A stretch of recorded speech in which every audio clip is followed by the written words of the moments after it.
یہ لوگ صرف دوا یا روحانی علاج سے نہیں بلکہ ہر قسم کے غیر اللہ پر انحصار سے دل کو آزاد رکھتے ہیں۔ یہ وہ بندے ہیں جو روحانی طور پر مکمل خود مختار ہوتے ہیں، ان کے دل میں کوئی خلا نہیں ہوتا جسے تعویذ، دم یا جھاڑ پھونک سے پر کیا جائے۔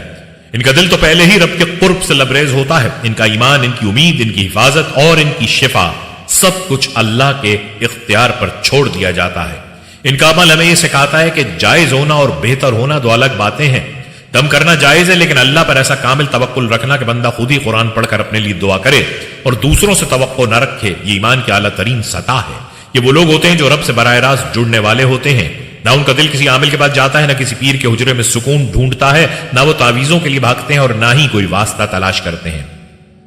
ان کا میرے رب کو میرے درد کا علم ہے، میں اسی سے شفا مانگتا ہوں، ان کا دل یہ کہتا ہے۔ یہی وجہ ہے کہ ان کا شمار روحانی ایلیٹس میں ہوتا ہے۔ وہ بندے جنہوں نے اپنے روح کو اللہ کے علاوہ ہر سہارے سے پاک کر دیا ہوتا ہے، ان کا ایمان نہ کسی رسم پر ہوتا ہے، نہ کسی روایت پر، بلکہ صرف اور صرف رب ذوالجلال پر۔ ان کی دعائیں کسی کی زبانی نہیں، خود ان کے دل سے نکلتی ہیں۔ ان کی آنکھیں رب کے سامنے جھکتی ہیں، نہ کہ کسی انسان کے سامنے۔ یہ وہ مقام ہے جہاں انسان ظاہری اسباب سے آگے بڑھ کر باطنی یقین کی دنیا میں داخل ہو جاتا ہے، جہاں وہ اللہ کو نہ صرف خالق بلکہ شافی، کافی اور وکیل بھی مانتا ہے، دل کی گہرائیوں سے۔ نمبر 3، بدشگونی سے نفرت کرتے ہیں۔ بدشگونی وہ بیماری ہے جو انسان کے دل سے یقین کو چرا لیتی ہے۔ یہ وہ فکری زہر ہے جو عقیدے میں خاموشی سے سرایت کر جاتا ہے اور انسان کو اس کے رب سے غافل کر دیتا ہے۔ زمانہ جاہلیت میں بدشگونی کا عالم یہ تھا کہ لوگ اپنے روزمرہ فیصلے کسی پرندے کی پرواز، کسی خواب یا کسی معمولی منظر کی بنیاد پر کرتے۔ اگر پرندہ دائیں طرف اڑ جائے تو نیک فال، اور اگر بائیں طرف جائے تو برا شگون۔ اگر کوئی کالی بلی راستہ کاٹ جائے تو سفر منسوخ۔ کسی بیمار یا کمزور کو دیکھ لیا تو فوراً واپس لوٹ آؤ، کیونکہ بدشگونی لگ گئی ہے۔ مگر وہ 70,000 خوش نصیب جنہیں بغیر حساب و کتاب جنت عطا کی جائے گی، وہ ایسے تمام توہمات اور باطل نظریات سے مکمل طور پر پاک ہوتے ہیں۔ ان کا عقیدہ کسی خارجی اشارے یا خیالی نحوست پر نہیں بلکہ صرف اور صرف اللہ کی تقدیر اور مشیت پر ہوتا ہے۔ وہ جانتے ہیں کہ اگر خالق نہ چاہے تو کوئی کالی بلی نقصان نہیں دے سکتی، کوئی دن برا نہیں ہو سکتا، کوئی نحوست دل پر سوار نہیں ہو سکتی، اور کوئی نظر ان کے نصیب کو نہیں بدل سکتا۔ یہ لوگ عقیدے میں اتنے صاف، سچے اور توکل والے ہوتے ہیں کہ وہ زبان سے بھی ایسے الفاظ نہیں نکالتے جو اللہ کی قدرت پر شک یا وسوسے کا اظہار ہو۔ انہیں یہ جملے بھی گراں گزرتے ہیں کہ قسمت خراب ہے، نظر لگ گئی ہے، کالے کپڑے پہن لیے نحوست آ گئی، آج منگل ہے کام نہ کرو۔ ان سب باتوں کو وہ جاہلانہ اور شرک آمیز سمجھتے ہیں، کیونکہ یہ سب اللہ کی توحید اور تقدیر پر ایمان کو مجروح کرتے ہیں۔ ایمان کے یہ پاکیزہ لوگ جانتے ہیں کہ نہ دن برے ہوتے ہیں، نہ مہینے، نہ جانور، نہ رنگ، سب کچھ اللہ کی رضا سے ہوتا ہے۔ چنانچہ وہ اپنے اندر کے خوف کو، دل کے وسوسوں کو اور معاشرتی روایتوں کے خول کو توڑ کر صرف اور صرف رب کائنات پر یقین رکھتے ہیں۔ ان کے دل کا محور اللہ کی رضا، اللہ کا لکھا اور اللہ کی قدرت ہوتا ہے۔ یہی وہ روحانی بالیدگی اور عقیدے کی صفائی ہے جو انہیں عام مخلوق سے ممتاز کرتی ہے۔ وہ اندر سے آزاد ہوتے ہیں، ہر طرح کی فکری غلامی، توہم پرستی اور خرافات سے۔ انہیں نہ ذائچے کی ضرورت ہوتی ہے، نہ پامسٹری کی، نہ ستاروں کی چال کی، نہ دنوں کی نحوست کی۔ ان کے دل میں یہ پختہ یقین ہوتا ہے کہ نفع اور نقصان کا اختیار صرف میرے رب کے ہاتھ میں ہے، اور یہی یقین انہیں وسوسوں، ڈر اور باطنی زنجیروں سے آزاد کر دیتا ہے۔ یہ وہ لوگ ہیں جو توکل اور توحید کے اعلیٰ ترین درجے پر فائز ہوتے ہیں۔ ان کا ایمان ایک چٹان کی مانند ہوتا ہے جس پر نہ کوئی وہم اثر کرتا ہے، نہ کوئی جاہلانہ رسم، نہ کوئی معاشرتی دباؤ۔ اگر آپ بھی ان خوش نصیبوں میں شامل ہونا چاہتے ہیں تو اپنے دل سے بدشگونی کے ہر نقش کو مٹا ڈالیں اور رب پر ایسا یقین قائم کریں جو نہ کسی دن سے لرزے، نہ کسی نظر سے کانپے، نہ کسی خبر سے ڈرے، کیونکہ جو اللہ پر ایمان رکھتا ہے وہ ہر خوف سے آزاد ہوتا ہے۔ نمبر 4، وہ اللہ پر مکمل بھروسہ کرتے ہیں۔ یہ چوتھی اور آخری صفت وہ بنیاد ہے جس پر تمام اوپر والی 3 صفات قائم ہوتی ہیں۔ توکل علی اللہ، یہ وہ کامل یقین ہے جو دل کو کسی اور طرف جھکنے ہی نہیں دیتا۔ جب زندگی کے طوفان آئیں، حالات برے ہوں، دشمن چاروں طرف ہوں، بیماری گھیرے ہوئے ہو، یہ لوگ نہ گھبراتے ہیں نہ بکھرتے ہیں۔ وہ دل سے کہتے ہیں اللہ ہمیں کافی ہے اور وہ بہترین کارساز ہے۔ ان کا اللہ پر اعتماد ایسا ہوتا ہے جیسے بچہ اپنی ماں کی گود میں خود کو محفوظ سمجھتا ہے۔ انہیں نہ دنیا کی چمک متاثر کرتی ہے نہ آزمائش مایوس. وہ جانتے ہیں کہ وہ جس رب پر ایمان لائے ہیں وہ کبھی اپنے بندے کو ضائع نہیں کرتا. ایمان کے اسی اعلیٰ ترین مقام پر فائز لوگ دنیا میں گمنام ہو سکتے ہیں مگر عرش کے نیچے ان کا ذکر ہوتا ہے. وہ اور عمل کو صرف اللہ کے لیے کرتے ہیں، نہ ریاکاری، نہ دنیا کی طلب، نہ کسی کا ڈر. ان چار صفات کے حامل لوگ دراصل اس منتخب روحانی طبقے سے تعلق رکھتے ہیں جسے اللہ نے خصوصی فضیلت عطا فرمائی ہے. یہ لوگ نہ صرف دنیا میں اللہ کے رازدار بندے ہوتے ہیں بلکہ قیامت کے دن وہ بغیر کسی سوال و جواب، بغیر کسی خوف و حساب کے سیدھا جنت میں داخل ہوں گے.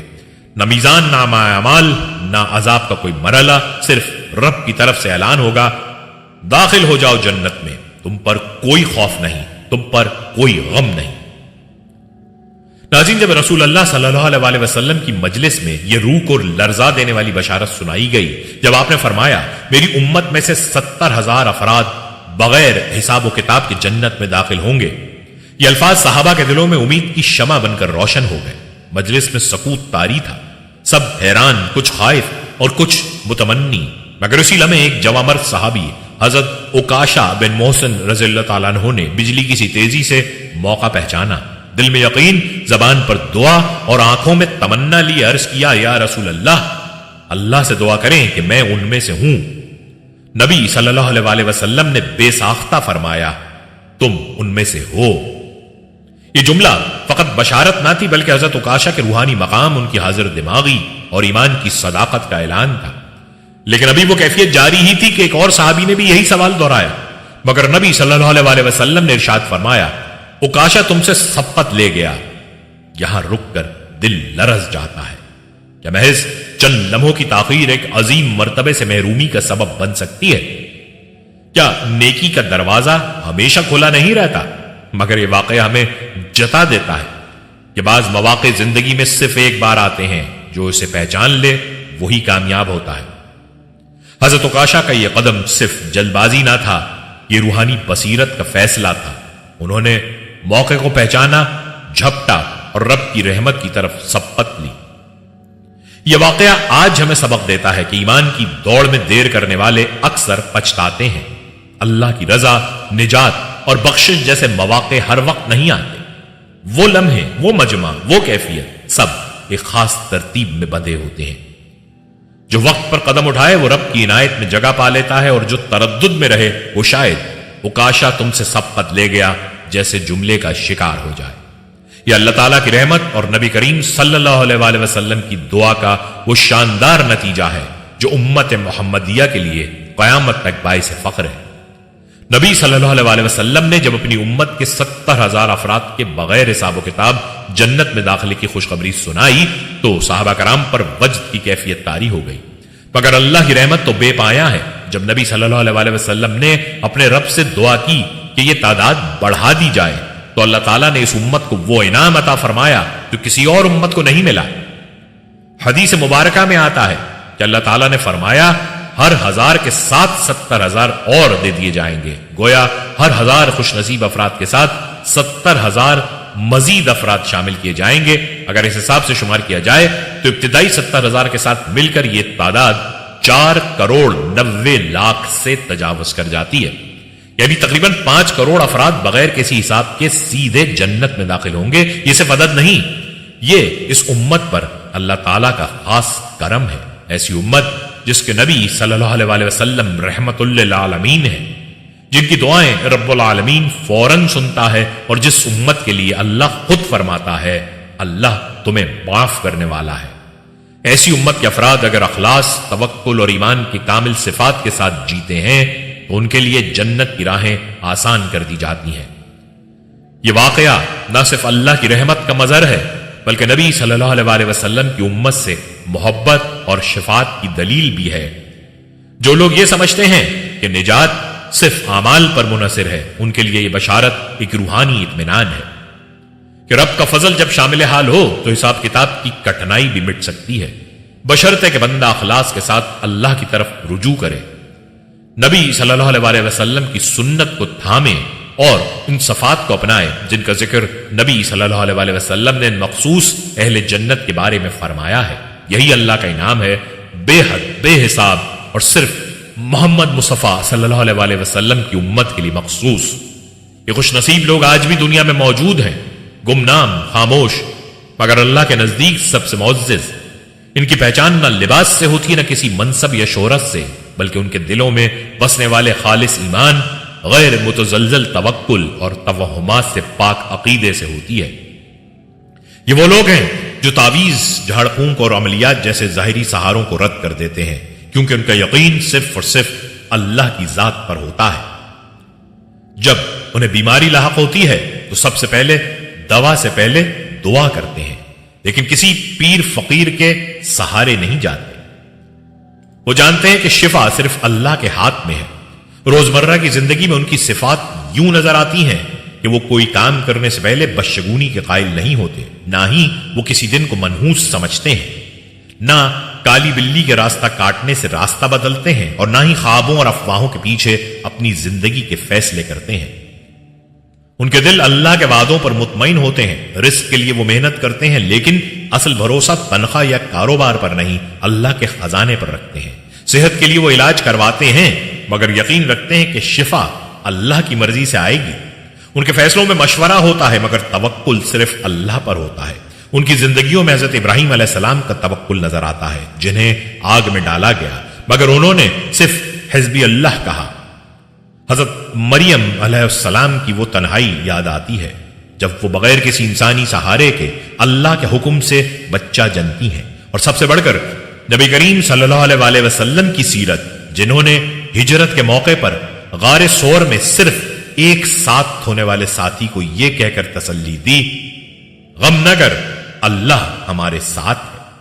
آج بھی جو شخص ان صفات کو اپنی زندگی کا حصہ بناتا ہے، خالص توکل، شرک اور خرافات سے پاک عقیدہ، بدشگونی سے نفرت، وہ ان خوش نصیبوں کی صف میں شامل ہو سکتا ہے جن کے لیے بغیر حساب جنت کی خوشخبری ہے۔ سوال صرف اتنا ہے، کیا ہم واقعی ان صفات کو اپنانے کے لیے تیار ہیں؟ کیا ہم ان میں سے بن سکتے ہیں؟ اس کا جواب ہمارے عمل میں ہے، صرف دعا میں نہیں۔